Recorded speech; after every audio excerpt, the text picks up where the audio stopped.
එකමත් එක කලෙක සශ්‍රීක ශ්‍රී ලාංකික කැලෑවක සංසුන් ගඟක අසල වූ විශාල අඹ ගසක ඉතා කපටි වඳුරෙක් වාසය කළේය. එක් හිරු දවසක ගඟේ සිටි කිඹුලෙක් ගස අසලට පීනගෙන ආවේය. කාරුණික වඳුරා හැමදාම කිඹුලා සමග මිහිරි අඹ බෙදාගත් අතර ඔහු හොඳම මිතුරන් බවට පත් වූහ. එහෙත් දිනක් කිඹුලාගේ කෑදර බිරිඳට වඳුරාගේ ගෘහ වස්තුව කෑමට අවශ්‍ය විය.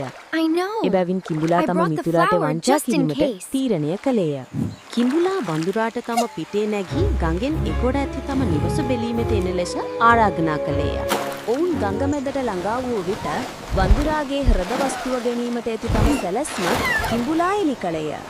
ශනිකව සිටු කපටි වඳුරා තමාගේ හෘද වස්තුව ගසේ තබා ආ බව පවසා නැවත තමා ගස වෙත ගෙන යන ලෙස කිඹුලාගෙන් ඉල්ලා සිටියේය.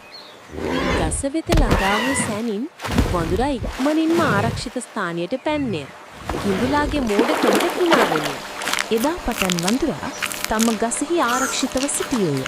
කිඹුලාද නැවත කිසිදාක මිතුරෙකුට ද්‍රෝහි නොවන ලෙස පාඩමක් ඉගෙන ගත්තේය.